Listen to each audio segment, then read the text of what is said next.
Capítulo 12. Caracteres nobles de Francia. A la protesta de Expira y a la confesión de Augsburgo, que marcaron el triunfo de la Reforma en Alemania, siguieron años de conflicto y oscuridad. El protestantismo, debilitado por las divisiones sembradas entre los que lo sostenían y atacado por enemigos poderosos, parecía destinado a ser totalmente destruido. Millares sellaron su testimonio con su sangre. Estalló la guerra civil.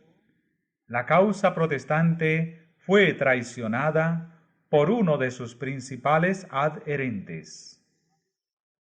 Los más nobles de los príncipes reformados cayeron en manos del emperador y fueron llevados cautivos de pueblo en pueblo.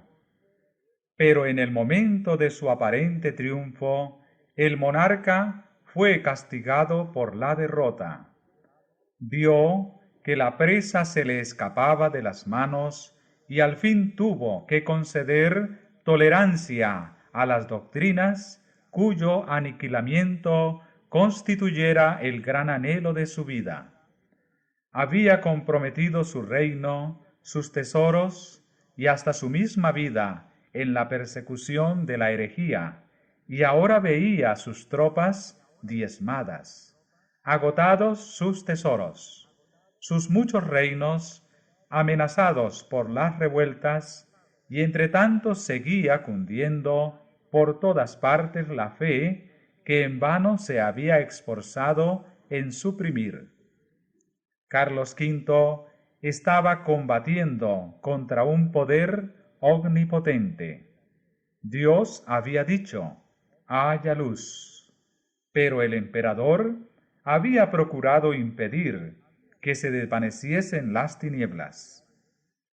Sus propósitos fallaron y, en prematura vejez, sintiéndose agotado por tan larga lucha, abdicó el trono y se encerró en un claustro.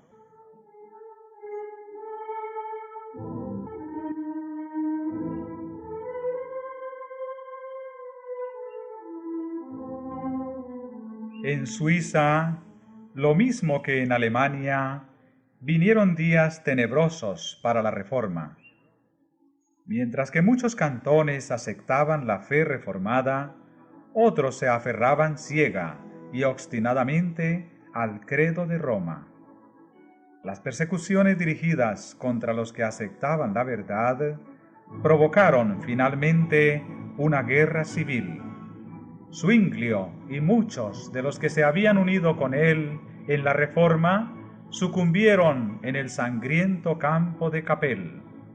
Ecolampadio, abrumado por estos terribles desastres, murió poco después. Roma parecía triunfar y recuperar en muchos lugares lo que había perdido. Pero aquel cuyos consejos son desde el siglo y hasta el siglo, no había abandonado la causa de su pueblo. Su mano le iba a dar libertad. Había levantado en otros países obreros que impulsasen la reforma.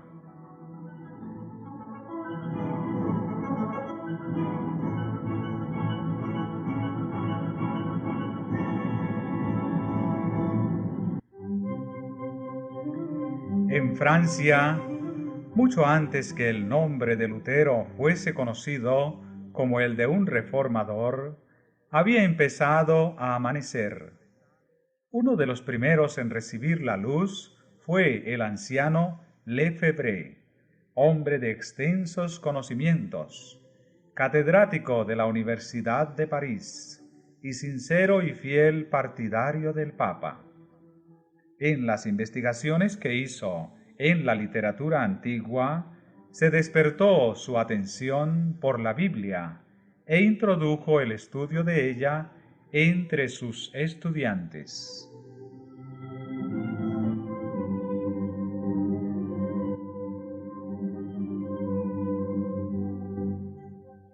Lefebvre era entusiasta adorador de los santos y se había consagrado a preparar una historia de estos y de los mártires como la dan las leyendas de la Iglesia.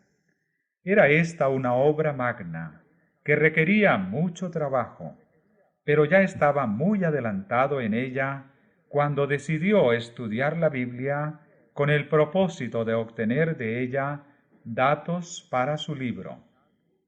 En el sagrado libro halló santos, es verdad, pero no como los que figuran en el calendario romano. Un raudal de luz divina penetró en su mente. Perplejo y disgustado, abandonó el trabajo que se había impuesto y se consagró a la palabra de Dios. Pronto comenzó a enseñar las preciosas verdades que encontraba en ella.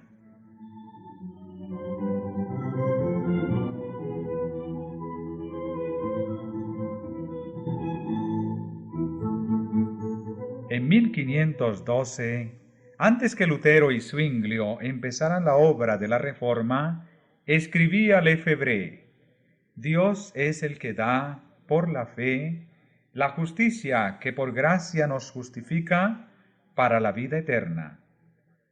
Refiriéndose a los misterios de la redención, exclamaba: Oh grandeza indecible de este cambio. El inocente es condenado y el culpable queda libre. El que bendice carga con la maldición y la maldición se vuelve bendición. La vida muere y los muertos viven. La gloria es envuelta en tinieblas y el que no conocía más que confusión de rostro es revestido de gloria.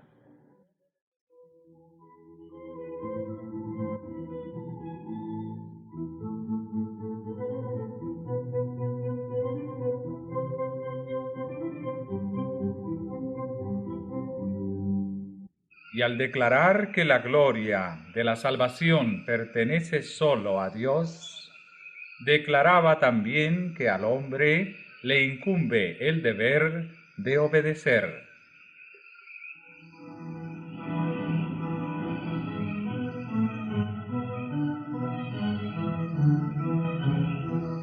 Decía: si eres miembro de la Iglesia de Cristo, eres miembro de su cuerpo, y en tal virtud estás lleno de la naturaleza divina.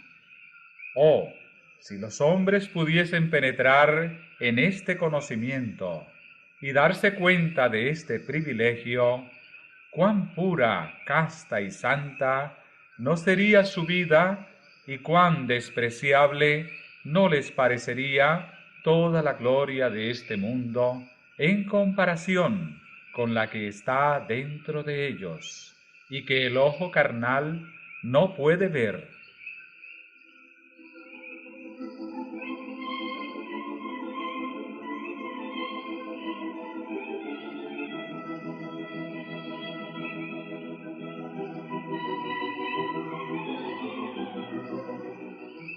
Hubo algunos entre los discípulos de Lefebvre que escuchaban con ansia sus palabras, y que mucho después que fuese acallada la voz del Maestro, iban a seguir predicando la verdad. Uno de ellos fue Guillermo Farel. Era hijo de padres piadosos y se le había enseñado a aceptar con fe implícita las enseñanzas de la Iglesia. Hubiera podido decir como Pablo: conforme a la más rigurosa secta de nuestra religión, he vivido fariseo. Como devoto romanista, se desvelaba por concluir con todos los que se atrevían a oponerse a la Iglesia. Rechinaba los dientes, decía él más tarde, como un lobo furioso cuando oía que alguno hablaba contra el Papa. Había sido incansable en la adoración de los santos, en compañía de Lefebvre, haciendo juntos el jubileo circular de las iglesias de París, adorando en sus altares y adornando con ofrendas los santos relicarios. Pero estas observancias no podían infundir paz a su alma. Todos los actos de penitencia que practicaba no podían borrar la profunda convicción de pecado que pesaba sobre él. Oyó, como una voz del cielo, las palabras del Reformador: la salvación es por gracia. El inocente es condenado y el culpable queda libre. Es sólo la cruz de Cristo la que abre las puertas del cielo y la que cierra las del infierno.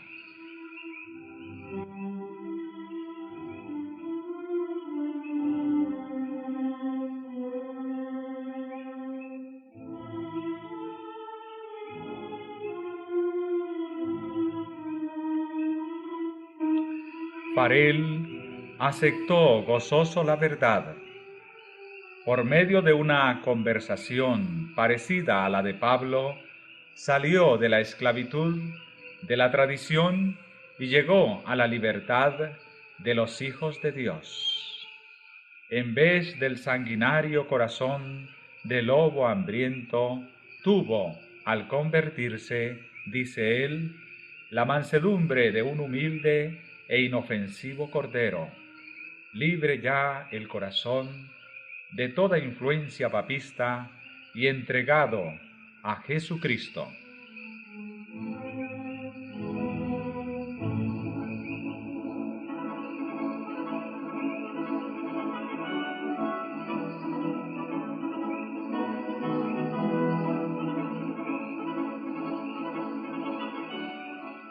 Entretanto que Lefebvre continuaba esparciendo entre los estudiantes la luz divina, Farel, tan celoso en la causa de Cristo como lo había sido en la del Papa, se dispuso a predicar la verdad en público.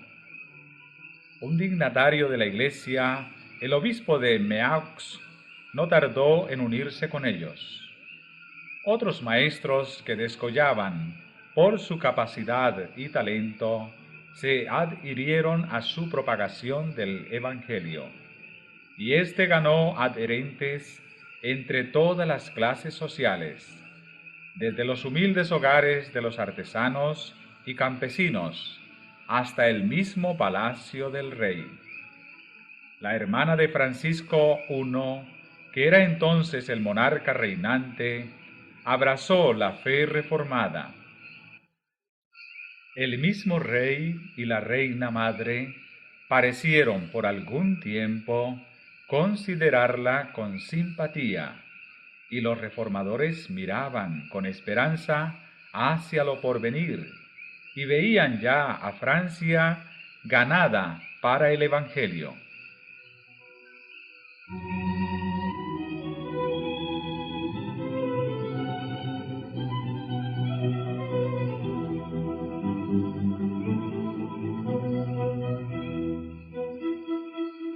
Pero sus esperanzas no iban a realizarse. Pruebas y persecuciones aguardaban a los discípulos de Cristo, si bien la misericordia divina se las ocultaba, pues hubo un periodo de paz muy oportuno para permitirles acopiar fuerzas para hacer frente a las tempestades, y la reforma se extendió con rapidez.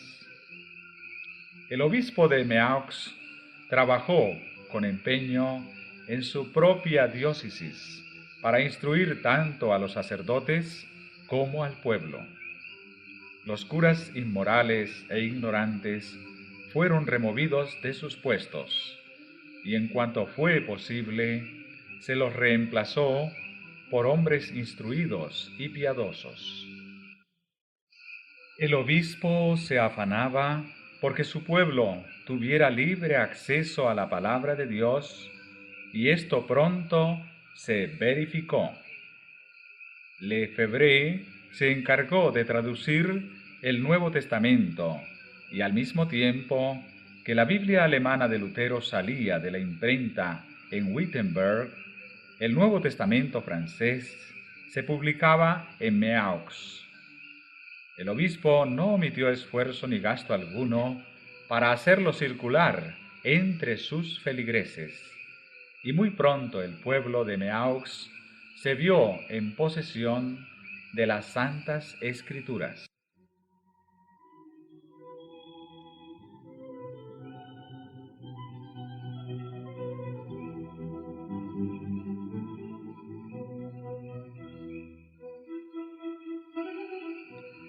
Así como los viajeros que son atormentados por la sed se regocijan al llegar a un manantial de agua pura, así recibieron estas almas el mensaje del cielo. Los trabajadores del campo y los artesanos en el taller amenizaban sus trabajos de cada día hablando de las preciosas verdades de la Biblia. De noche, en lugar de reunirse en los despachos de vinos, se congregaban unos en casas de otros para leer la palabra de Dios y unir sus oraciones y alabanzas. Pronto se notó un cambio muy notable en todas estas comunidades. Aunque formadas de gente de la clase humilde, dedicada al rudo trabajo y carente de instrucción, se veía en ella el poder de la reforma. Y en la vida de todos se notaba el efecto de la gracia divina que dignifica y eleva. Mansos, amantes y fieles resultaban ser como un testimonio vivo de lo que el Evangelio puede efectuar en aquellos que lo reciben con sinceridad de corazón.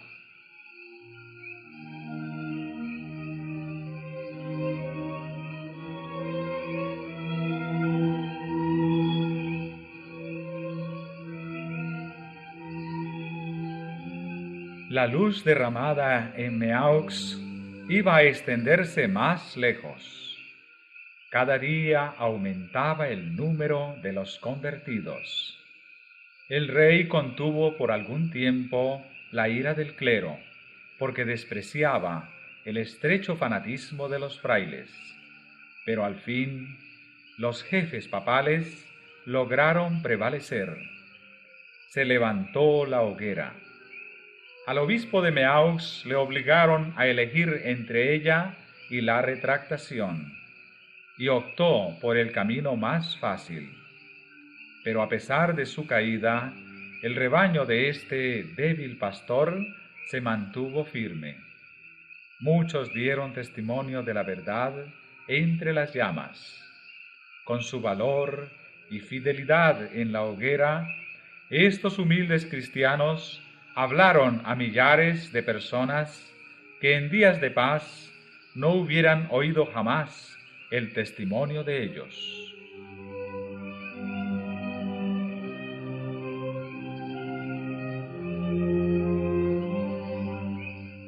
No eran solamente los pobres y los humildes los que en medio del padecimiento y del escarnio se atrevían a ser testigos del Señor.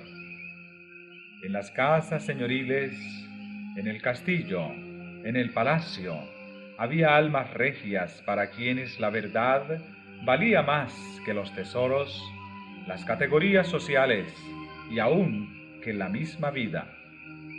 La armadura real encerraba un espíritu más noble y elevado que la mitra y las vestiduras episcopales. Luis de Berquín era de noble alcurnia, cortés y bravo caballero, dedicado al estudio, de elegantes modales y de intachable moralidad. Era, dice un escritor, fiel partidario de las instituciones del Papa y celoso oyente de misas y sermones, y coronaba todas estas virtudes, aborreciendo de todo corazón el luteranismo.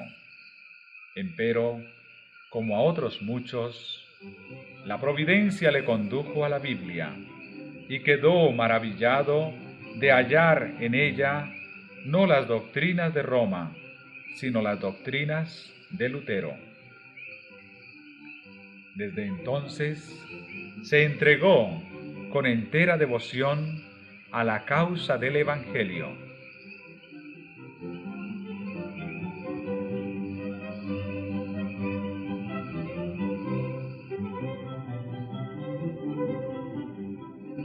Siendo el más instruido entre todos los nobles de Francia, su genio y elocuencia y su valor indómito y su celo heroico, tanto como su privanza en la corte, por ser favorito del rey, lo hicieron considerar por muchos como el que estaba destinado a ser el reformador de su país. Beza dijo: Berquín hubiera sido un segundo Lutero de haber hallado en Francisco I un segundo elector. Los papistas decían: es peor que Lutero, y efectivamente era más temido que Lutero por los romanistas de Francia. Le echaron en la cárcel por hereje, pero el rey mandó soltarle. La lucha duró varios años. Francisco fluctuaba entre Roma y la Reforma, tolerando y restringiendo alternadamente el celo bravío de los frailes.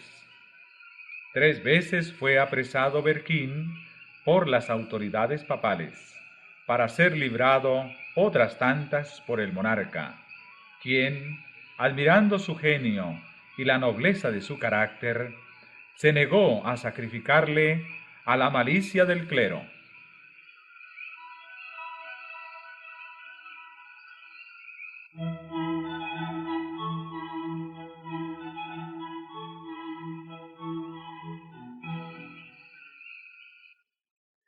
Berquín fue avisado repetidas veces del peligro que le amenazaba en Francia e instado para que siguiera el ejemplo de aquellos que habían hallado seguridad en un destierro voluntario.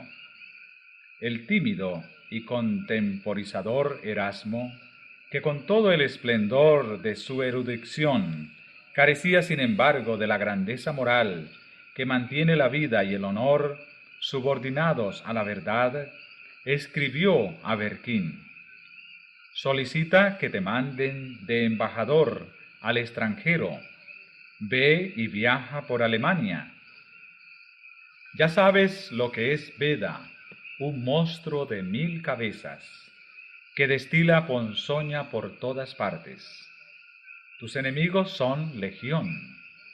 Aunque fuera tu causa mejor que la de Cristo, no te dejarán en paz hasta que hayan acabado miserablemente contigo. No te fíes mucho de la protección del rey, y sobre todas las cosas te encarezco que no me comprometas con la facultad de teología.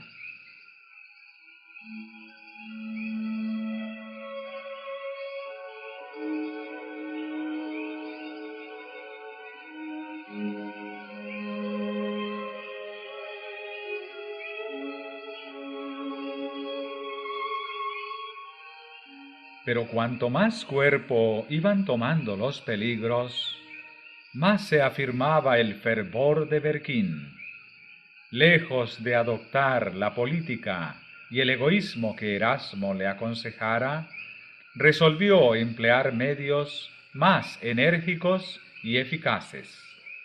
No quería ya tan solo seguir siendo defensor de la verdad, sino que iba a intentar atacar el error.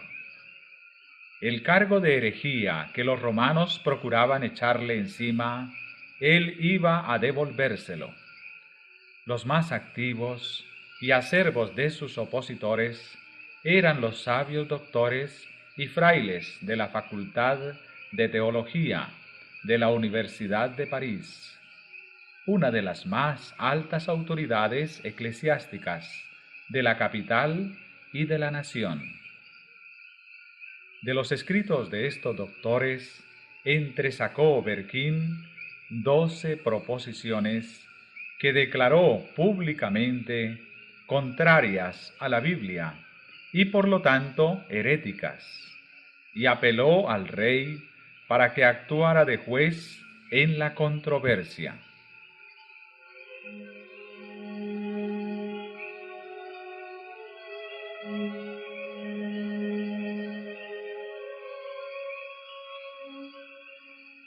El monarca, no descontento de poner frente a frente el poder y la inteligencia de campeones opuestos, y de tener la oportunidad de humillar la soberbia de los altivos frailes, ordenó a los romanistas que defendiesen su causa con la Biblia.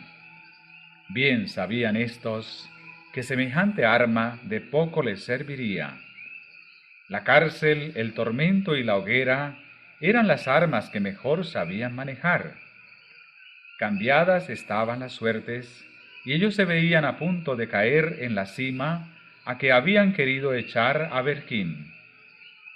Puesto así en aprieto, no buscaban más que un modo de escapar.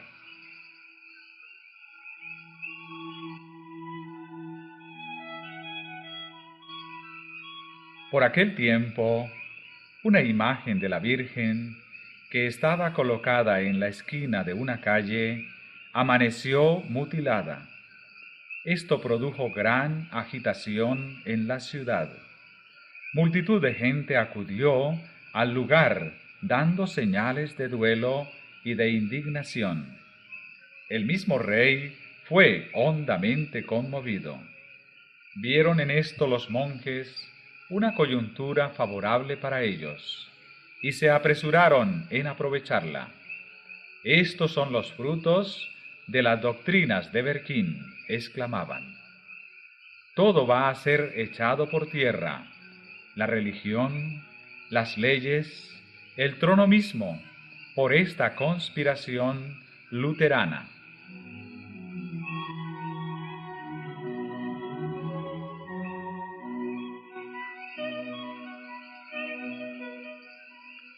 Berquín fue aprehendido de nuevo. El rey salió de París y los frailes pudieron obrar a su gusto. Enjuiciaron al reformador y le condenaron a muerte. Y para que Francisco no pudiese interponer su influencia para librarle, la sentencia se ejecutó el mismo día en que fue pronunciada. Al mediodía fue conducido Berquín al lugar de suplicio. Un inmenso gentío se reunió para presenciar el auto, y muchos notaron con turbación y espanto que la víctima había sido escogida de entre las mejores y más valientes familias nobles de Francia. La estupefacción, la indignación, el escarnio y el odio se pintaban en los semblantes de aquella inquieta muchedumbre, pero había un rostro sin sombra alguna, pues los pensamientos del mártir estaban muy lejos de la escena del tumulto, y lo único que percibía era la presencia de su Señor.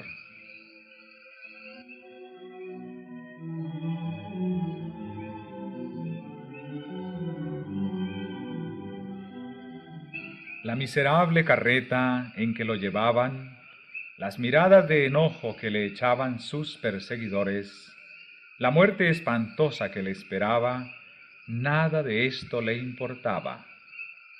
El que vive, si bien estuvo muerto, pero ahora vive para siempre y tiene las llaves de la muerte y del infierno, estaba a su lado. El semblante de Berquín estaba radiante de luz y paz del cielo. Vestía lujosa ropa y llevaba capa de terciopelo, justillo de raso y de damasco, calzas de oro. Iba a dar testimonio de su fe en presencia del Rey de Reyes y ante todo el universo, y ninguna señal de duelo empañaba su alegría.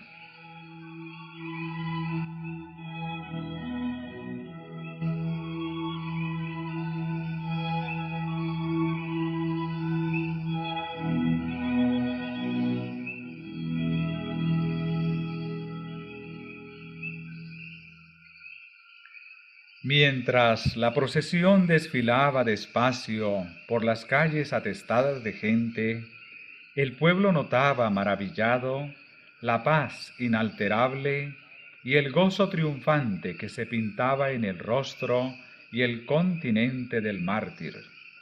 Parece, decían, como si estuviera sentado en el templo meditando en cosas santas.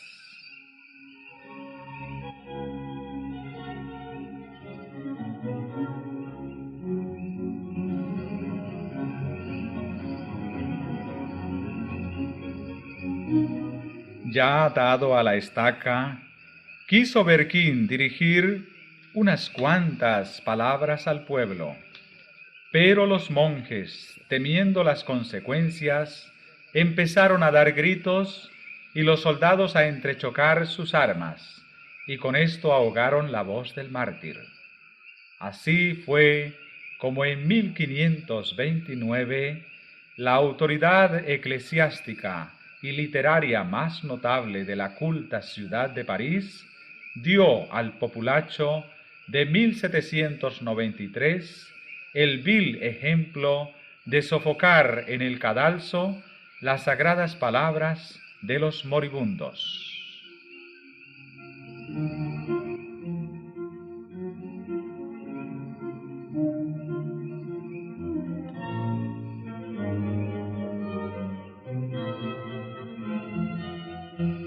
Berquín fue estrangulado y su cuerpo entregado a las llamas.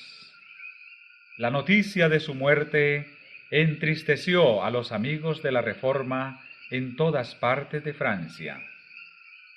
Pero su ejemplo no quedó sin provecho. También nosotros estamos listos, decían los testigos de la verdad, para recibir la muerte con gozo, poniendo nuestros ojos en la vida venidera.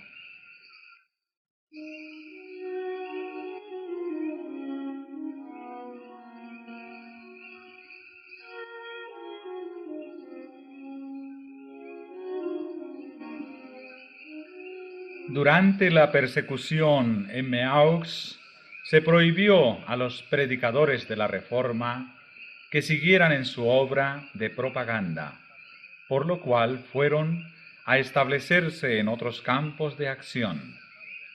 Lefebvre, al cabo de algún tiempo, se dirigió a Alemania y Farel volvió a su pueblo natal, en el este de Francia, para esparcir la luz en la tierra de su niñez. Ya se había sabido lo que estaba ocurriendo en Meaux, y por consiguiente la verdad que él enseñaba sin temor encontró adeptos. Muy pronto las autoridades le impusieron silencio y le echaron de la ciudad. Ya que no podía trabajar en público, se puso a recorrer los valles y los pueblos, enseñando en casas particulares y en apartados campos, hallando abrigo en los bosques y en las cuevas de las peñas, de él conocidos desde que los frecuentara en los años de su infancia. Dios le preparaba para mayores pruebas. Las penas, la persecución y todas las acechanzas del diablo con las que se me amenaza no han escaseado, decía él, y hasta han sido mucho más severas de lo que yo con mis propias fuerzas hubiera podido sobrellevar. Pero Dios es mi Padre. Él me ha suministrado y seguirá suministrándome las fuerzas que necesite.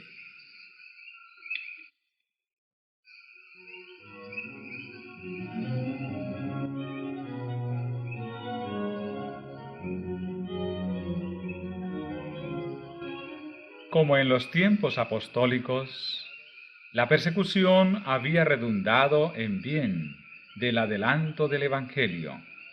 Expulsados de París y Meaux, los que fueron esparcidos iban por todas partes anunciando la palabra, y de esta manera la verdad se abrió paso en muchas de las remotas provincias de Francia.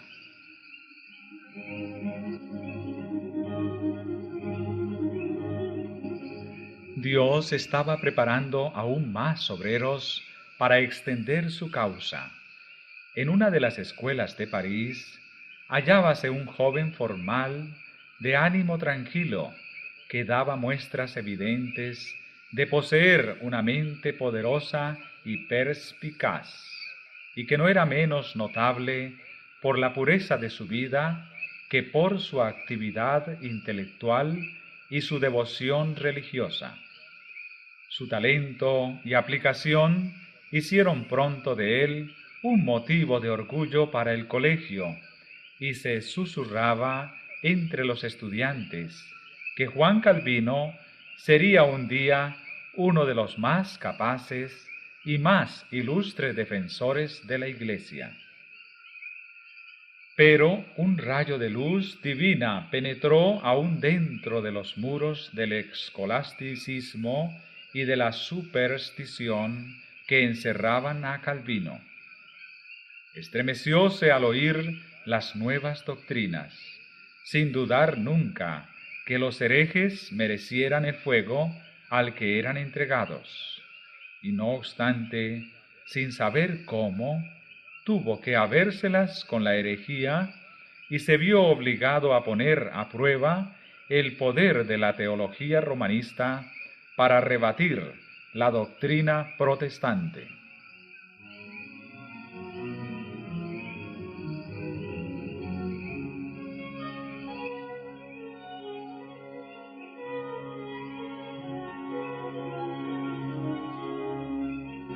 Hallábase en París un primo hermano de Calvino que se había unido con los reformadores. Ambos parientes se reunían con frecuencia para discutir las cuestiones que perturbaban a la cristiandad. No hay más que dos religiones en el mundo, decía Olivetan, el protestante. Una que los hombres han inventado, y según la cual se salva el ser humano por medio de ceremonias y buenas obras. La otra es la que está revelada en la Biblia y que enseña al hombre a no esperar su salvación, sino de la gracia soberana de Dios.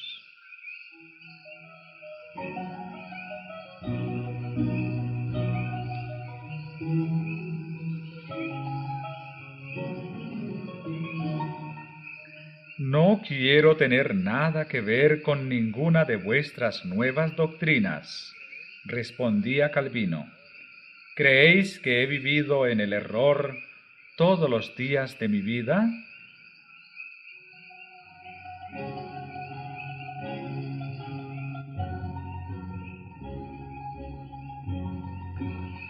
Pero habíanse despertado en su mente pensamientos que ya no podía desterrar de ella. A solas en su aposento meditaba en las palabras de su primo. El sentimiento del pecado se había apoderado de su corazón. Se veía sin intercesor en presencia de un juez santo y justo. La mediación de los santos, las buenas obras, las ceremonias de la Iglesia, todo ello le parecía ineficaz para expiar el pecado. Ya no veía ante sí mismo sino la lobreguez de una eterna desesperación. En vano se esforzaban los doctores de la Iglesia por aliviarle de su pena. En vano recurría a la confesión y a la penitencia. Estas cosas no pueden reconciliar al alma con Dios.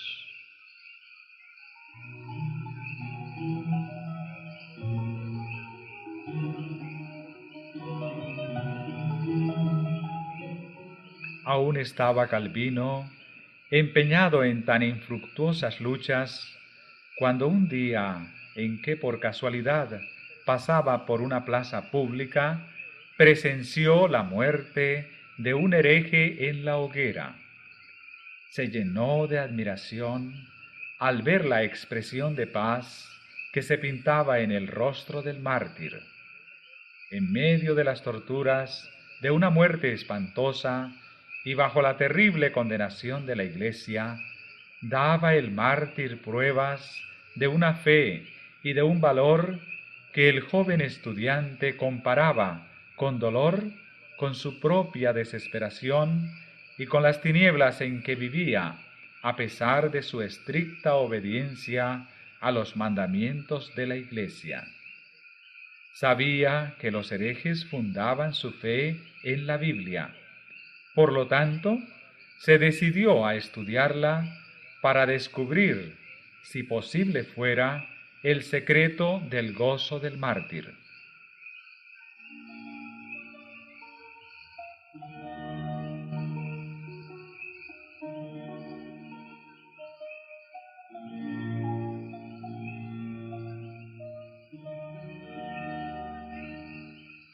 En la Biblia encontró a Cristo. «Oh Padre», exclamó, «su sacrificio ha calmado tu ira, su sangre ha lavado mis manchas, su cruz ha llevado mi maldición, su muerte ha hecho expiación por mí». Habíamos inventado muchas locuras inútiles, pero tú has puesto delante de mí tu palabra como una antorcha y has conmovido mi corazón para que tenga por abominables todos los méritos que no sean los de Jesús.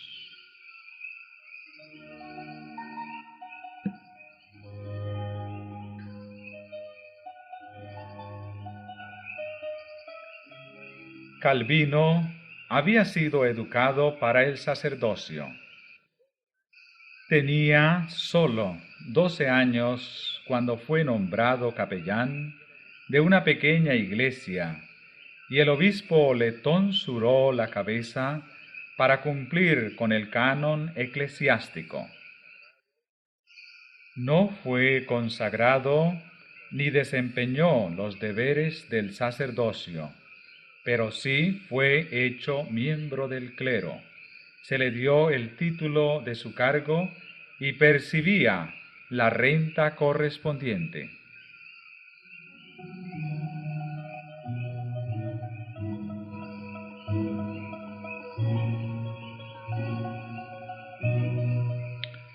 Viendo entonces que ya no podría jamás llegar a ser sacerdote, se dedicó por un tiempo a la jurisprudencia y por último abandonó este estudio para consagrarse al Evangelio. Pero no podía resolverse a dedicarse a la enseñanza. Era tímido por naturaleza. Le abrumaba el peso de la responsabilidad del cargo y deseaba seguir dedicándose aún al estudio. Las reiteradas súplicas de sus amigos lograron por fin convencerle. «Cuán maravilloso es», decía, «que un hombre de tan bajo origen llegue a ser elevado hasta tan alta dignidad».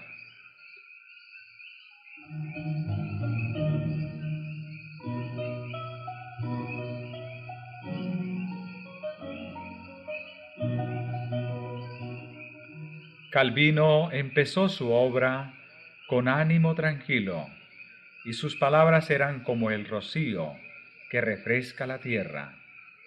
Se había alejado de París y ahora se encontraba en un pueblo de provincia bajo la protección de la princesa Margarita, la cual, amante como lo era del Evangelio, extendía su protección a los que lo profesaban. Calvino era joven aún, de continente discreto y humilde. Comenzó su trabajo visitando a los lugareños en sus propias casas. Allí, rodeado de los miembros de la familia, leía la Biblia y exponía las verdades de la salvación. Los que oían el mensaje llevaban las buenas nuevas a otros, Y pronto el maestro fue más allá, a otros lugares, predicando en los pueblos y villorríos. Se le abrían las puertas de los castillos y de las chozas, y con su obra colocaba los cimientos de iglesias de donde iban a salir más tarde los valientes testigos de la verdad.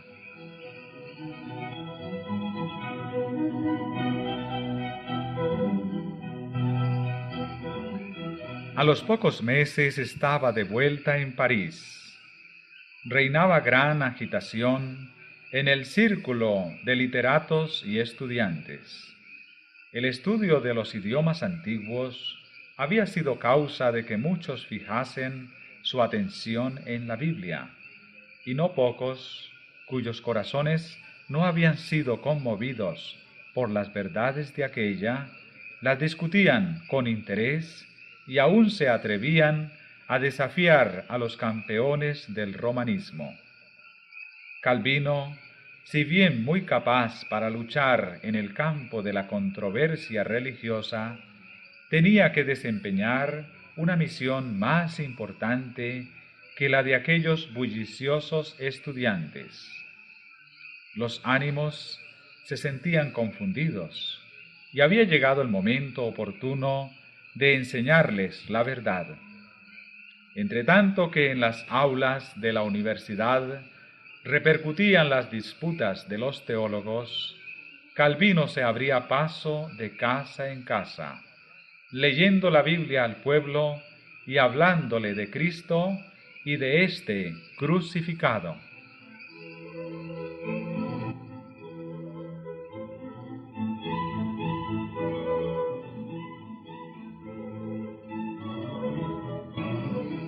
Por la providencia de Dios, París iba a recibir otra invitación para aceptar el Evangelio. El llamamiento de Lefebvre y Farel había sido rechazado, pero nuevamente el mensaje iba a ser oído en aquella gran capital por todas las clases de la sociedad. Llevado por consideraciones políticas, el rey no estaba enteramente al lado de Roma contra la Reforma. Margarita abrigaba aún la esperanza de que el protestantismo triunfaría en Francia. Resolvió que la fe reformada fuera predicada en París. Ordenó durante la ausencia del rey que un ministro protestante predicase en las iglesias de la ciudad. Pero habiéndose opuesto a esto los dignatarios papales, la princesa abrió entonces las puertas del palacio. Dispúsose uno de los salones para que sirviera de capilla y se dio aviso que cada día, a una hora señalada, se predicaría un sermón al que podían acudir las personas de toda jerarquía y posición. Muchedumbres asistían a las predicaciones. No sólo se llenaba la capilla, sino que las antesalas y los corredores eran invadidos por el gentío. Millares se congregaban diariamente, nobles, magistrados, abogados, comerciantes y artesanos. El rey, en vez de prohibir estas reuniones, dispuso que 2 de las iglesias de París fuesen afectadas a este servicio. Antes de esto, la ciudad no había sido nunca conmovida de modo semejante por la palabra de Dios. El espíritu de vida que descendía del cielo parecía soplar sobre el pueblo. La templanza, la pureza, el orden y el trabajo iban sustituyendo a la embriaguez, al libertinaje, a la contienda y a la pereza.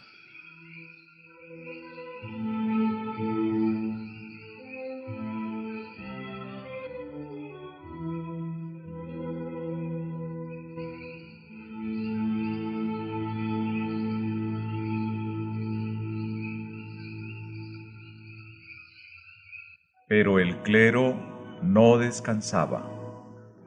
Como el rey se negase a hacer cesar las predicaciones, apeló entonces al populacho.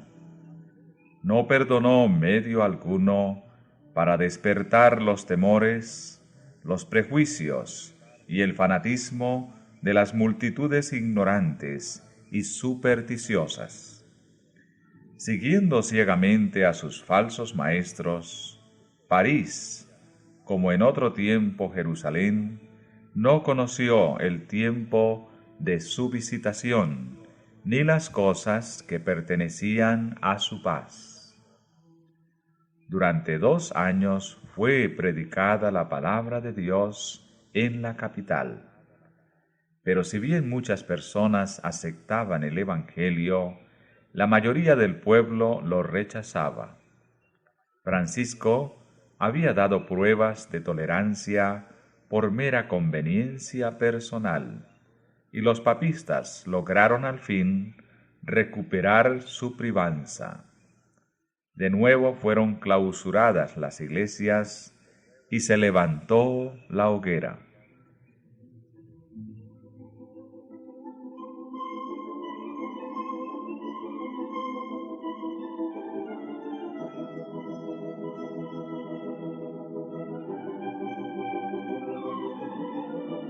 Calvino permanecía aún en París, preparándose por medio del estudio, la oración y la meditación para su trabajo futuro, y seguía derramando luz.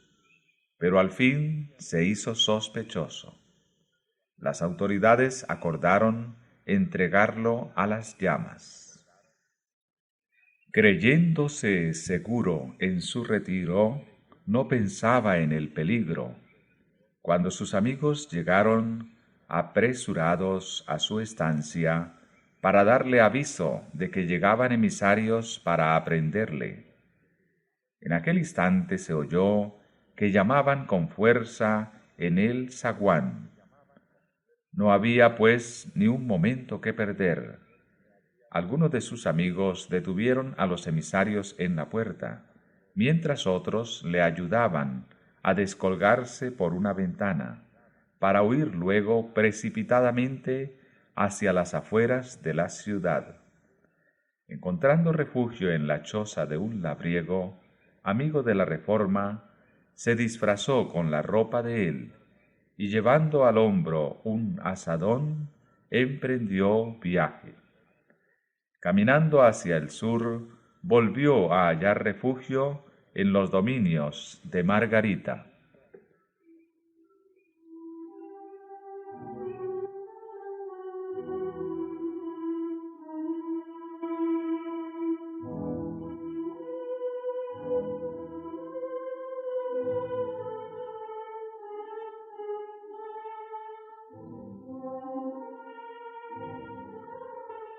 Allí permaneció varios meses, seguro bajo la protección de amigos poderosos, y ocupado, como anteriormente, en el estudio. Empero su corazón estaba empeñado en evangelizar a Francia, y no podía permanecer mucho tiempo inactivo. Tan pronto como escampó la tempestad, buscó un nuevo campo de trabajo en Poitiers, donde había una universidad y donde las nuevas ideas habían encontrado aceptación. Personas de todas las clases sociales oían con gusto el Evangelio. No había predicación pública, pero en casa del magistrado principal, en su propio aposento y a veces en un jardín público, explicaba Calvino las palabras de vida eterna a aquellos que deseaban oírlas. Después de algún tiempo, como creciese el número de oyentes, se pensó que sería más seguro reunirse en las afueras de la ciudad. Se escogió como lugar de culto una cueva que se encontraba en la falda de una profunda quebrada, en un sitio escondido por árboles y rocas sobresalientes. En pequeños grupos y saliendo de la ciudad por diferentes partes, se congregaban allí. En ese retiro se leía y explicaba la Biblia. Allí celebraron por primera vez los protestantes de Francia la Cena del Señor. De esta pequeña iglesia fueron enviados a otros lugares varios fieles evangelistas.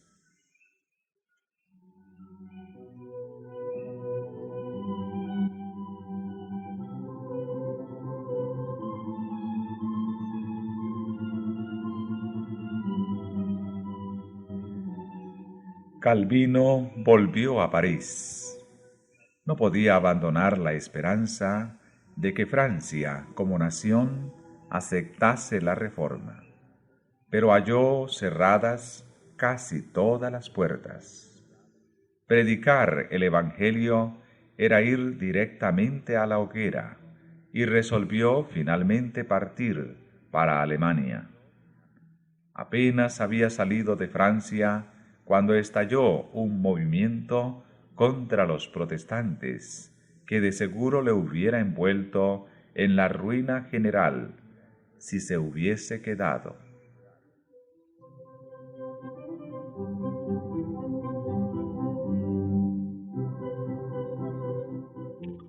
Los reformadores franceses, deseosos de ver a su país marchar de consuno con Suiza y Alemania, se propusieron asestar a las supersticiones de Roma un golpe audaz que hiciera levantarse a toda la nación. Con este fin, en una misma noche y en toda Francia, se fijaron carteles que atacaban la misa. En lugar de ayudar a la reforma, este movimiento, inspirado por el celo más que por el buen juicio, reportó un fracaso no sólo para sus propagadores, sino también para los amigos de la fe reformada por todo el país. Dio a los romanistas lo que tanto habían deseado, una coyuntura de la cual sacar partido para pedir que se concluyera por completo con los herejes a quienes tacharon de perturbadores peligrosos para la estabilidad del trono y la paz de la nación.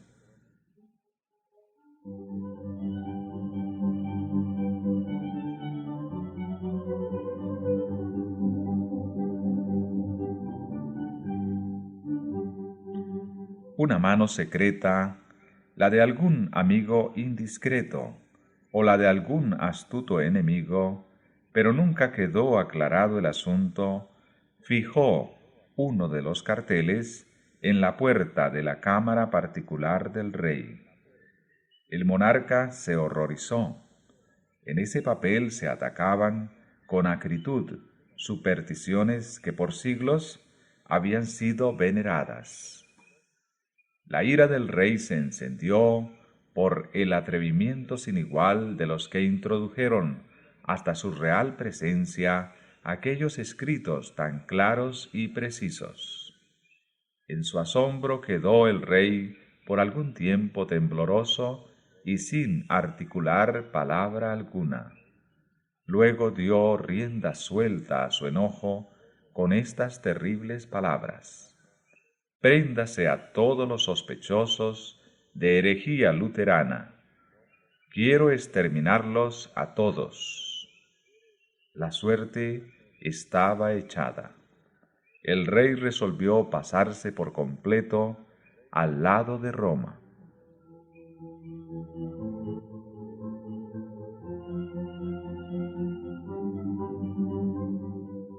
Se tomaron medidas para arrestar a todos los luteranos que se hallasen en París. Un pobre artesano, adherente a la fe reformada, que tenía por costumbre convocar a los creyentes para que se reuniesen en sus asambleas secretas, fue apresado e intimidándolo con la amenaza de llevarlo inmediatamente a la hoguera, se le ordenó que condujese a los emisarios papales a la casa de todo protestante que hubiera en la ciudad. Se estremeció de horror al oír la vil proposición que se le hacía, pero, al fin, vencido por el temor de las llamas, consintió en convertirse en traidor de sus hermanos. Precedido por la hostia y rodeado de una compañía de sacerdotes, monaguillos, frailes y soldados, Morín, el policía secreto del rey, junto con el traidor, recorrían despacio y sigilosamente las calles de la ciudad. Era aquello una ostensible demostración en honor del Santo Sacramento, en desagravio por el insulto que los protestantes lanzaran contra la misa. Aquel espectáculo, sin embargo, no servía más que para disfrazar los aviesos fines. Al pasar frente a la casa de un luterano, el traidor hacía una señal, pero no pronunciaba palabra alguna. La procesión se detenía. Entraban en la casa, sacaban a la familia y la encadenaban, y la terrible compañía seguía adelante en busca de nuevas víctimas. No perdonaron casa, grande ni chica, ni los departamentos de la Universidad de París. Morín hizo temblar la ciudad. Era el reinado del terror.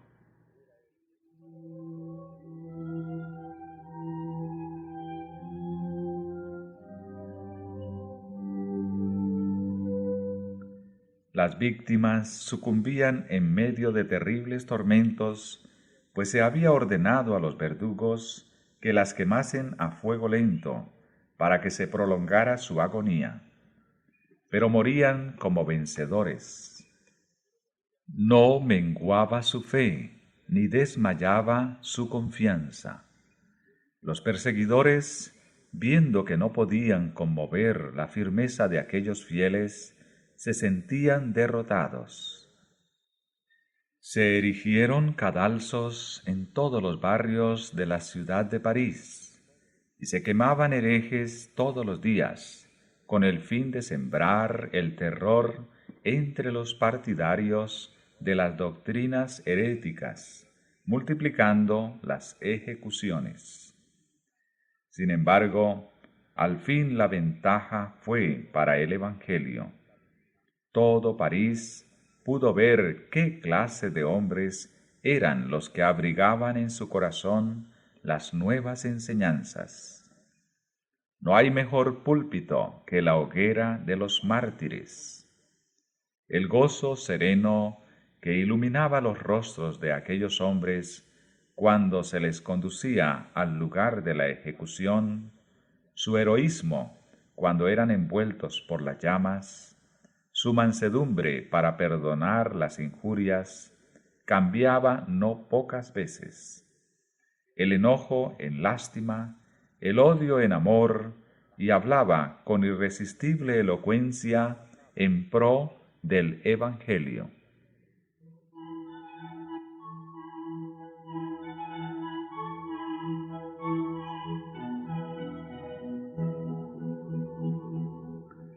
Con el fin de atizar aún más la furia del pueblo, los sacerdotes hicieron circular las más terribles calumnias contra los protestantes. Los culpaban de querer asesinar a los católicos, derribar al gobierno y matar al rey. Ni sombra de evidencia podían presentar en apoyo de tales asertos. Sin embargo, resultaron siniestras profecías que iban a tener su cumplimiento, pero en circunstancias diferentes y por muy diversas causas. Las crueldades que los católicos infligieron a los inocentes protestantes acumularon en su contra la debida retribución, y en siglos posteriores se verificó el juicio que habían predicho que sobrevendría sobre el rey, sobre los súbditos y sobre el gobierno. Pero dicho juicio se debió a los incrédulos y a los mismos papistas. No fue por el establecimiento, sino por la supresión del protestantismo, por lo que 3 siglos más tarde habían de venir sobre Francia tan espantosas calamidades.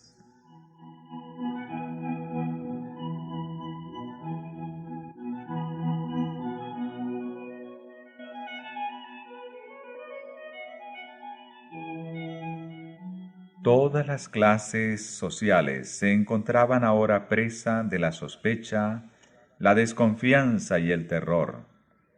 En medio de la alarma general, se notó cuán profundamente se habían arraigado las enseñanzas luteranas en las mentes de los hombres que más se distinguían por su brillante educación, su influencia y la superioridad de su carácter. Los puestos más honrosos y de más confianza quedaron de repente vacantes.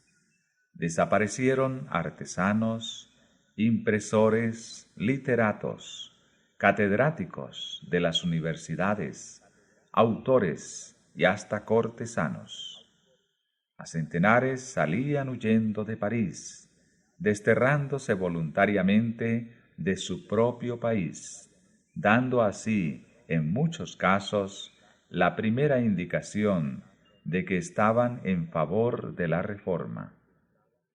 Los papistas se admiraban al ver a tantos herejes de quienes no habían sospechado y que habían sido tolerados entre ellos. Su ira se descargó sobre la multitud de humildes víctimas que había a su alcance. Las cárceles quedaron atestadas y el aire parecía oscurecerse con el humo de tantas hogueras en que se hacía morir a los que profesaban el Evangelio.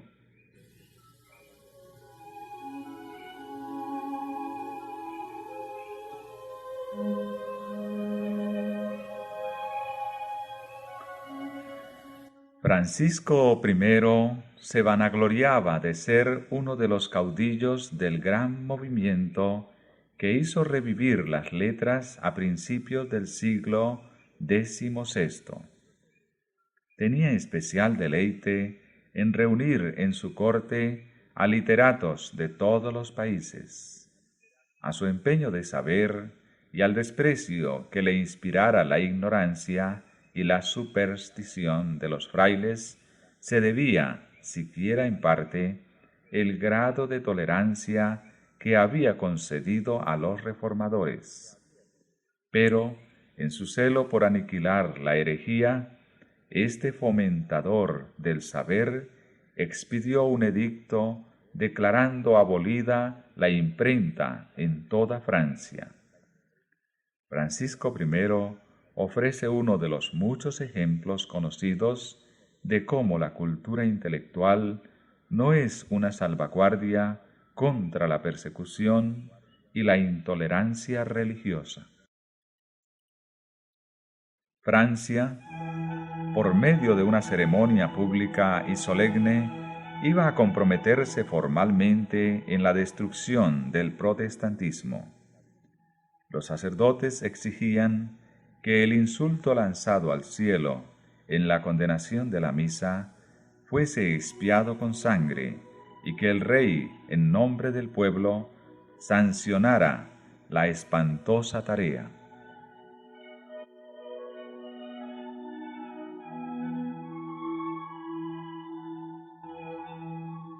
Se señaló el 21 de enero de 1535 para efectuar la terrible ceremonia.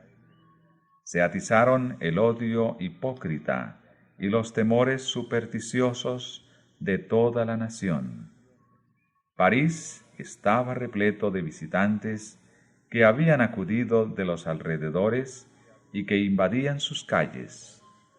Tenía que empezar el día con el desfile de una larga e imponente procesión.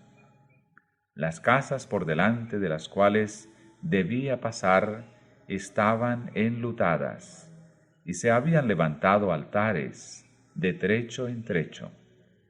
Frente a todas las puertas había una luz encendida en honor del Santo Sacramento.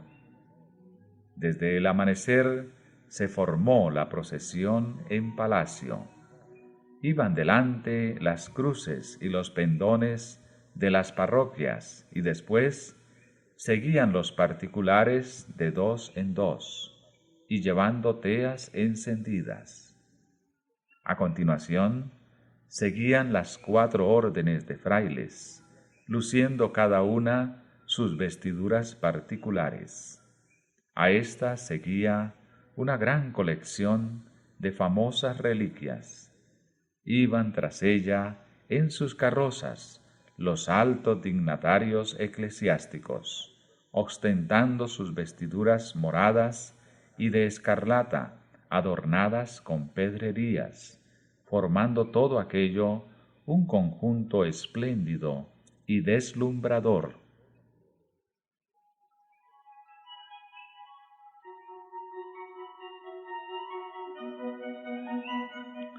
La hostia era llevada por el obispo de París bajo vistoso dosel, sostenido por 4 príncipes de los de más alta jerarquía. Tras ellos iba el monarca. Francisco I iba en esa ocasión despojado de su corona y de su manto real, con la cabeza descubierta y la vista hacia el suelo, llevando en su mano un cirio encendido. El rey de Francia se presentó en público como penitente.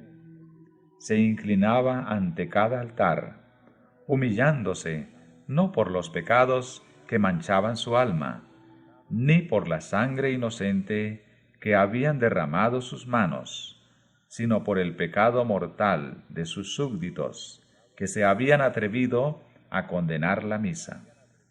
Cerraban la marcha la reina y los dignatarios del Estado, que iban también de 2 en 2, llevando en sus manos antorchas encendidas.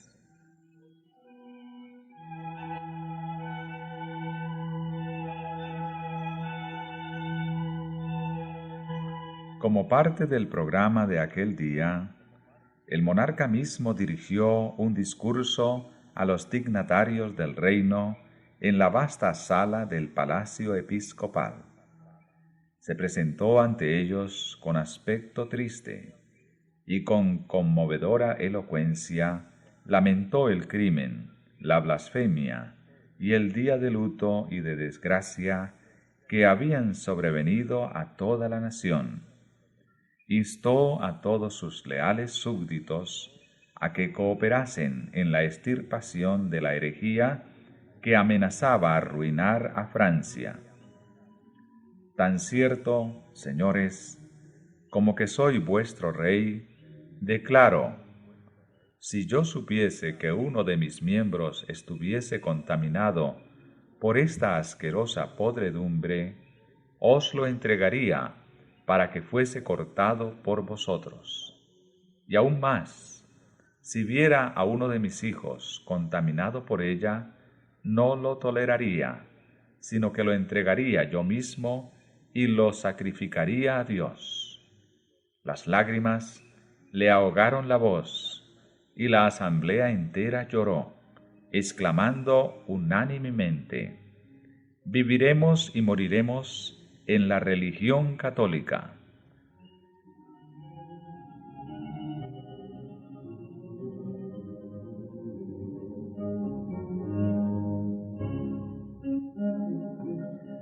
Terribles eran las tinieblas de la nación que había rechazado la luz de la verdad.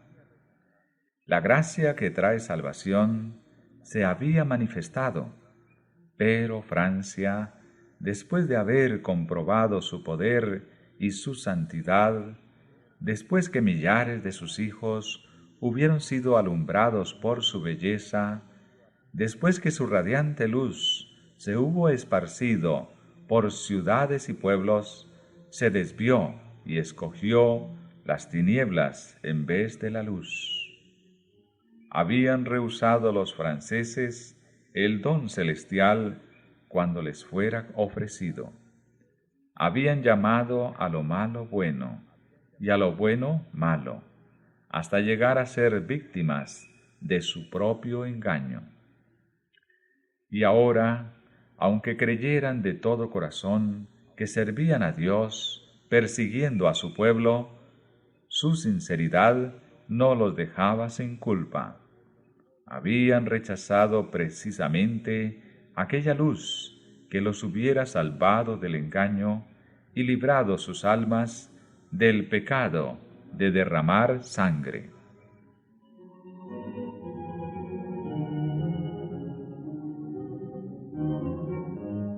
Se juró solemnemente en la gran catedral que se extirparía la herejía, y en aquel mismo lugar, 3 siglos más tarde, iba a ser entronizada la diosa razón por un pueblo que se había olvidado del Dios viviente. Volvióse a formar la procesión, y los representantes de Francia se marcharon dispuestos a dar principio a la obra que habían jurado llevar a cabo. De trecho en trecho, a lo largo del camino, se habían preparado hogueras para quemar vivos a ciertos cristianos protestantes, y las cosas estaban arregladas de modo que cuando se encendieran aquellas, al acercarse el rey, debía detenerse la procesión para presenciar la ejecución. Los detalles de los tormentos que sufrieron estos confesores de Cristo no son para descritos. Pero no hubo desfallecimiento en las víctimas. Al ser instado uno de esos hombres para que se retractase, dijo: «Yo solo creo en lo que los profetas y apóstoles predicaron en los tiempos antiguos y en lo que la comunión de los santos ha creído. Mi fe confía de tal manera en Dios que puedo resistir a todos los poderes del infierno».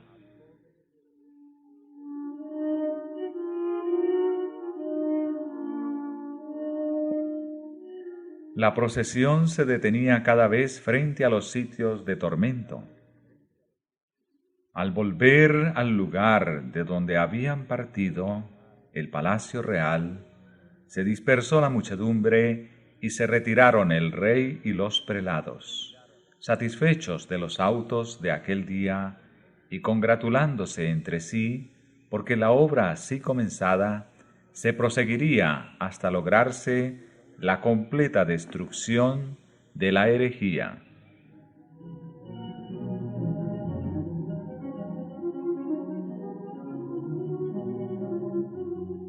El evangelio de paz que Francia había rechazado iba a ser arrancado de raíz, lo que acarrearía terribles consecuencias. El 21 de enero de 1793, es decir, a los 258 años cabales, contados desde aquel día en que Francia entera se comprometiera a perseguir a los reformadores, otra procesión, organizada con un fin muy diferente, atravesaba las calles de París. Nuevamente era el rey la figura principal.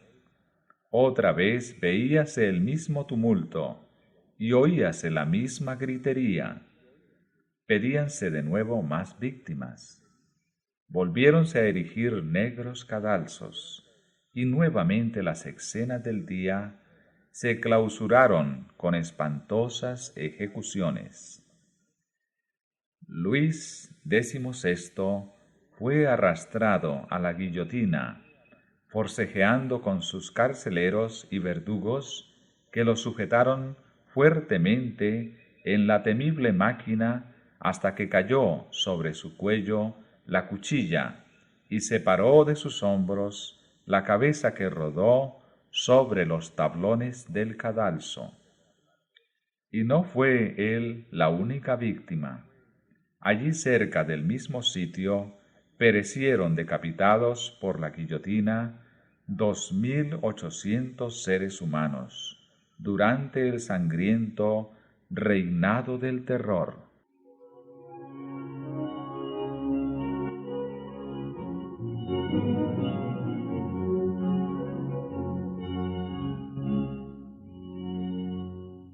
La Reforma había presentado al mundo una Biblia abierta.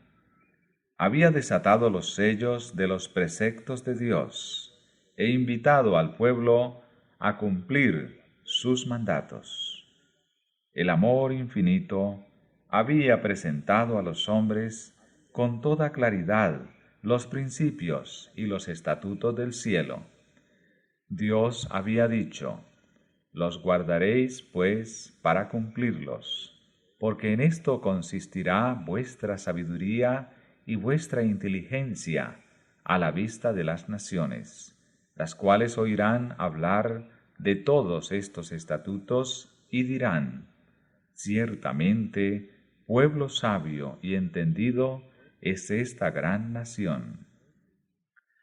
Francia misma, al rechazar el don celestial, sembró la semilla de la anarquía y de la ruina, y la acción consecutiva e inevitable de la causa y del efecto resultó en la revolución y el reinado del terror.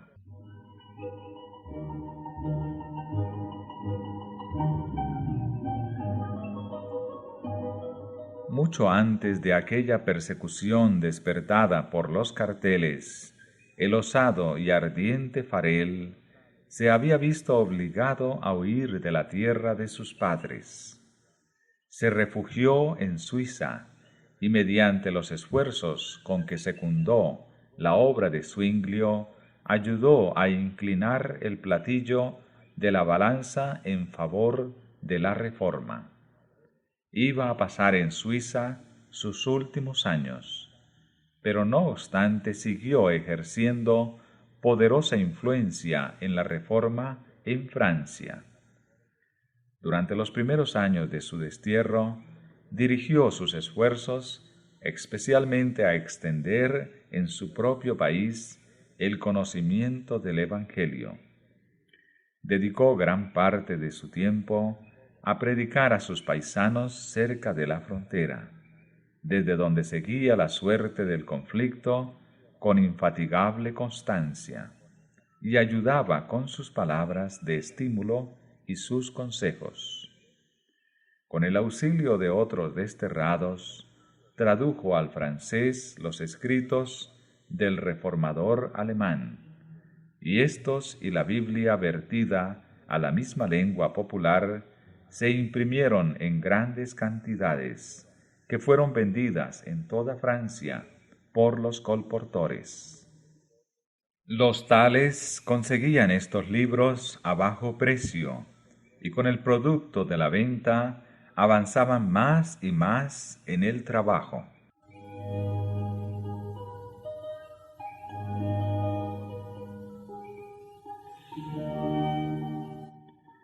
Farel dio comienzo a sus trabajos en Suiza como humilde maestro de escuela.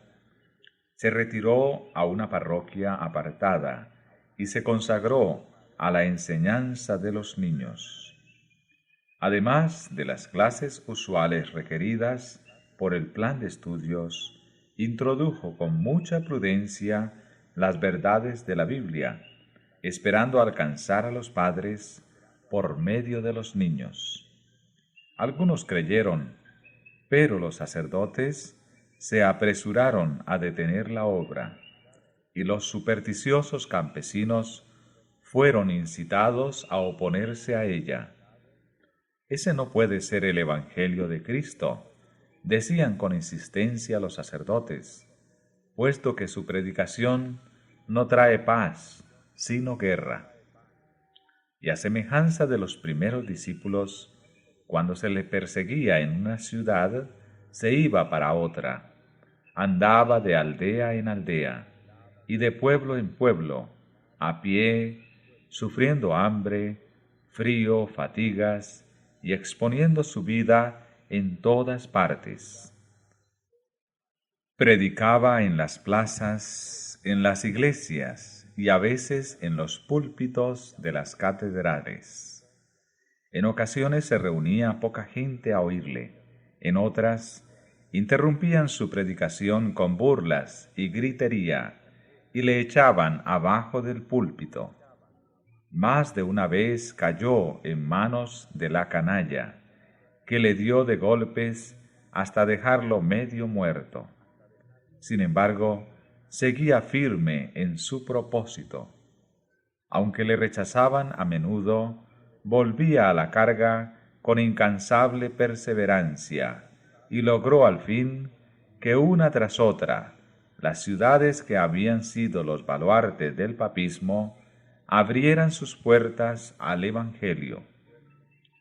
Fue aceptada la fe reformada en aquella pequeña parroquia donde había trabajado primero.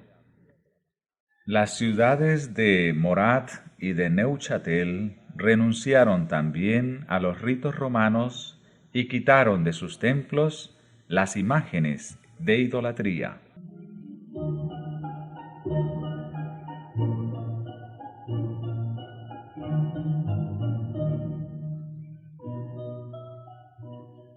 Farel había deseado mucho plantar en Ginebra el estandarte protestante. Si esa ciudad podía ser ganada a la causa, se convertiría en centro de la reforma para Francia, Suiza e Italia. Para conseguirlo, prosiguió su obra hasta que los pueblos y las aldeas de alrededor quedaron conquistados por el Evangelio. Luego entró en Ginebra con un solo compañero, pero no le permitieron que predicara sino 2 sermones. Habiéndose empeñado en vano los sacerdotes en conseguir de las autoridades civiles que le condenaran, lo citaron a un consejo eclesiástico, y allí fueron ellos llevando armas bajo sus sotanas y resueltos a asesinarle. Fuera de la sala, una furiosa turba, con palos y espadas, se agolpó para estar segura de matarle en caso de que lograse escaparse del consejo. La presencia de los magistrados y de una fuerza armada le salvaron de la muerte. Al día siguiente, muy temprano, lo condujeron con su compañero a la ribera opuesta del lago y los dejaron fuera de peligro. Así terminó su primer esfuerzo para evangelizar a Ginebra.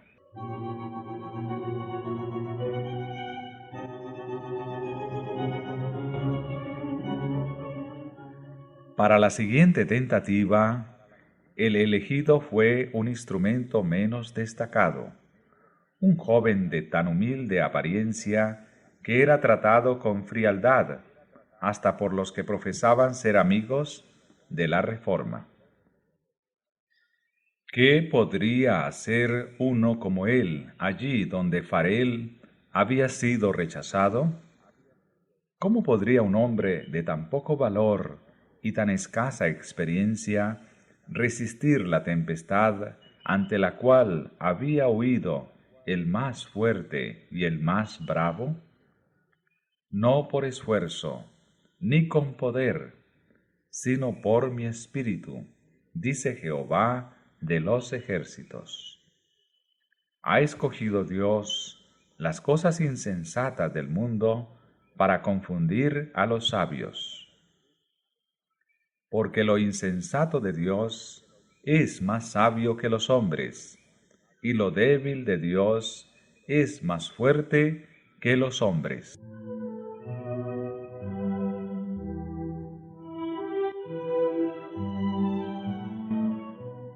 Fromento principió su obra como maestro de escuela. Las verdades que inculcaba a los niños en la escuela, ellos las repetían en sus hogares. No tardaron los padres en acudir a escuchar la explicación de la Biblia, hasta que la sala de la escuela se llenó de atentos oyentes.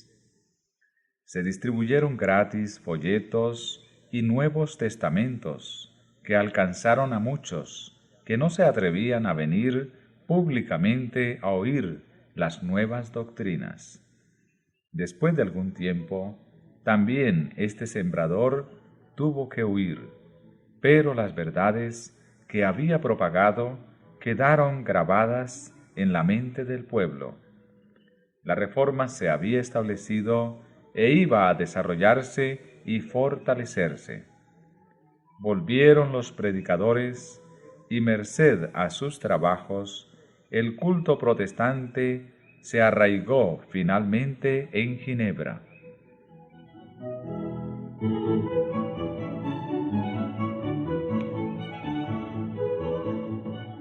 La ciudad se había declarado ya partidaria de la Reforma cuando Calvino, después de varios trabajos y vicisitudes, penetró en ella. Volvía de su última visita a su tierra natal y dirigíase a Basilea cuando, hallando el camino invadido por las tropas de Carlos V, tuvo que hacer un rodeo y pasar por Ginebra.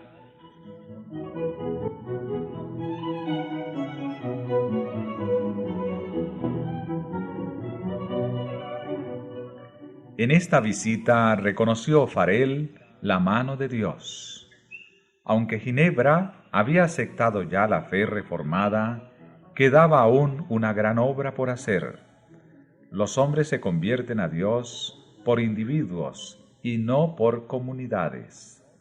La obra de regeneración debe ser realizada en el corazón y en la conciencia por el poder del Espíritu Santo, y no por decretos de concilios. Si bien el pueblo ginebrino había desechado el yugo de Roma, no por eso estaba dispuesta a renunciar también a los vicios que florecieran en su seno bajo el dominio de aquella. Y no era obra de poca monta la de implantar entre aquel pueblo los principios puros del Evangelio y prepararlo para que ocupara dignamente el puesto a que la providencia parecía llamarle.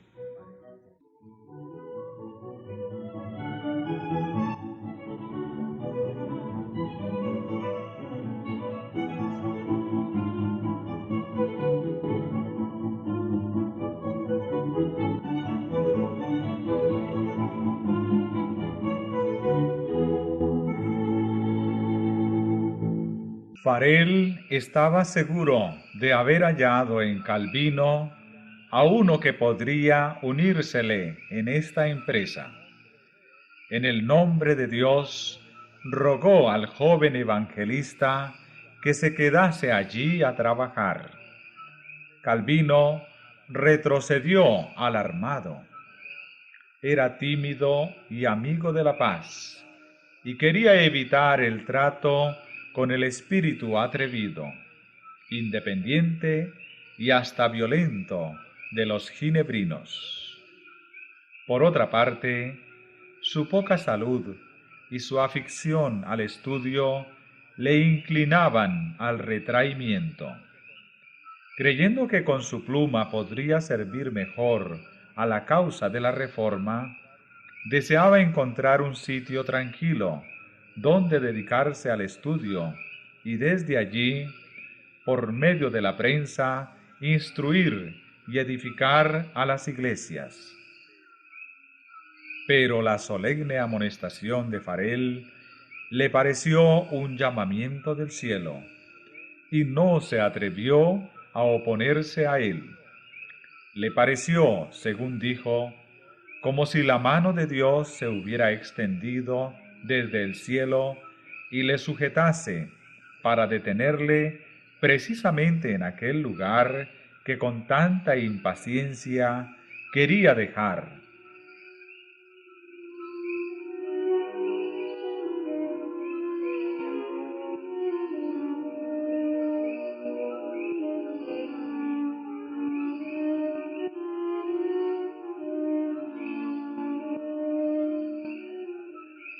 La causa protestante se veía entonces rodeada de grandes peligros.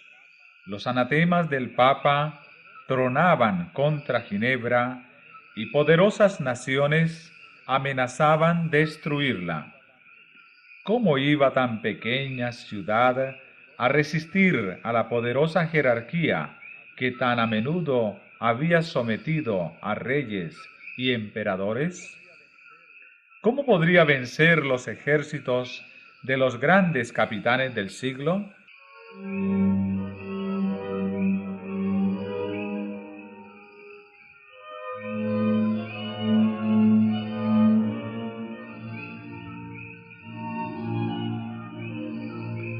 En toda la cristiandad se veía amenazado el protestantismo por formidables enemigos. Pasados los primeros triunfos de la Reforma, Roma reunió nuevas fuerzas con la esperanza de acabar con ella. Entonces fue cuando nació la orden de los jesuitas, que iba a ser el más cruel, el menos escrupuloso y el más formidable de todos los campeones del papado. Libres de todo lazo terrenal y de todo interés humano, insensibles a la voz del afecto natural, sordos a los argumentos de la razón y a la voz de la conciencia, no reconocían los miembros más ley ni más sujeción que las de su orden, y no tenían más preocupación que la de extender su poderío. El Evangelio de Cristo había capacitado a sus adherentes para arrostrar los peligros y soportar los padecimientos sin desmayar por el frío, el hambre, el trabajo o la miseria, y para sostener con denuedo el estandarte de la verdad frente al potro, al calabozo y a la hoguera.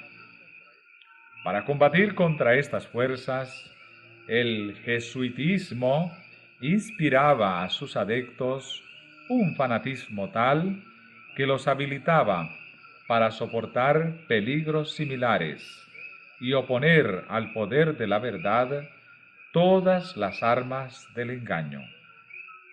Para ellos, ningún crimen era demasiado grande, ninguna mentira demasiado vil, ningún disfraz demasiado difícil de llevar. Ligados por votos de pobreza y de humildad perpetuas, estudiaban el arte de adueñarse de la riqueza y del poder para consagrarlos a la destrucción del protestantismo y al restablecimiento de la supremacía papal.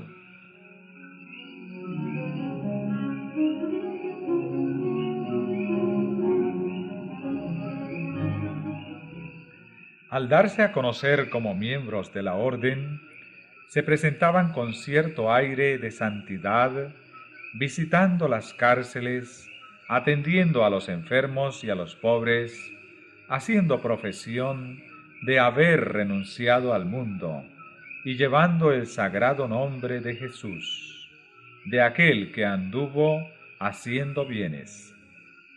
Pero bajo esta fingida mansedumbre ocultaban a menudo propósitos criminales y mortíferos. Era un principio fundamental de la orden que el fin justifica los medios. Según dicho principio, la mentira, el robo, el perjurio y el asesinato no sólo eran perdonables, sino dignos de ser recomendados siempre que sirvieran a los intereses de la Iglesia. Con muy diversos disfraces se introducían los jesuitas en los puestos del Estado, elevándose hasta la categoría de consejeros de los reyes y dirigiendo la política de las naciones. Se hacían criados para convertirse en espías de sus señores. Establecían colegios para los hijos de príncipes y nobles y escuelas para los del pueblo. Y los hijos de padres protestantes eran inducidos a observar los ritos romanistas. Toda la pompa exterior desplegada en el culto de la Iglesia de Roma se aplicaba a confundir la mente y ofuscar y embaucar la imaginación, para que los hijos traicionaran aquella libertad por la cual sus padres habían trabajado y derramado su sangre. Los jesuitas se esparcieron rápidamente por toda Europa y doquiera iban, lograban reavivar el papismo.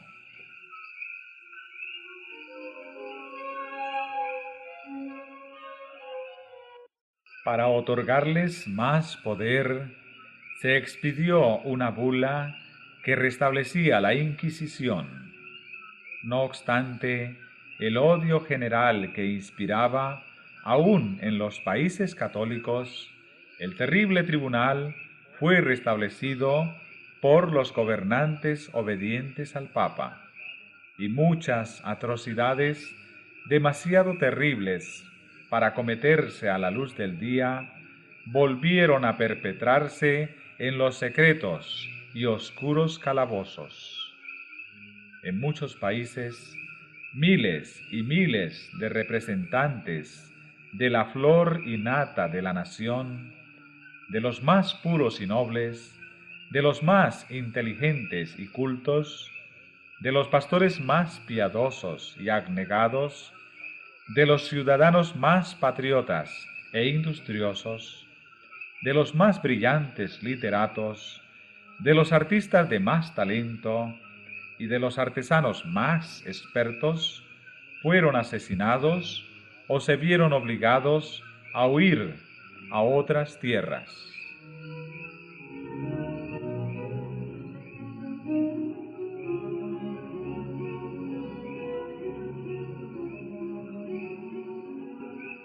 Estos eran los medios de que se valía Roma para apagar la luz de la Reforma, para privar de la Biblia a los hombres y restaurar la ignorancia y la superstición de la Edad Media.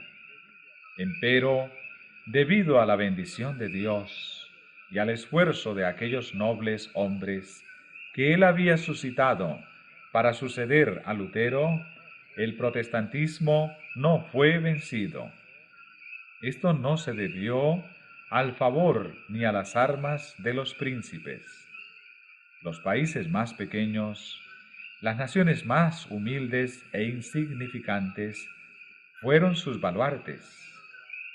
La pequeña Ginebra, a la que rodeaban poderosos enemigos que tramaban su destrucción, Holanda en sus bancos de arena del Mar del Norte, que luchaba contra la tiranía de España, el más grande y el más opulento de los reinos de aquel tiempo. La glacial y estéril Suecia, esas fueron las que ganaron victorias para la Reforma.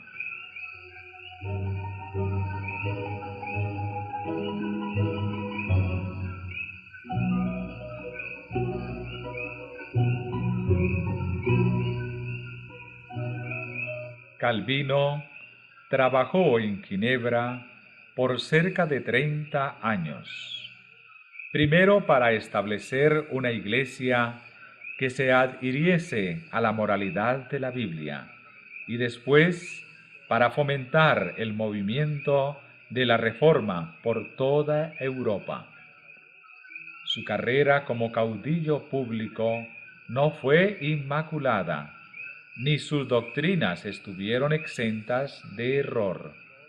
Pero así y todo fue el instrumento que sirvió para dar a conocer verdades especialmente importantes en su época y para mantener los principios del protestantismo, defendiéndolos contra la ola creciente del papismo, así como para instituir en las iglesias reformadas la sencillez y la pureza de vida en lugar de la corrupción y el orgullo fomentados por las enseñanzas del romanismo.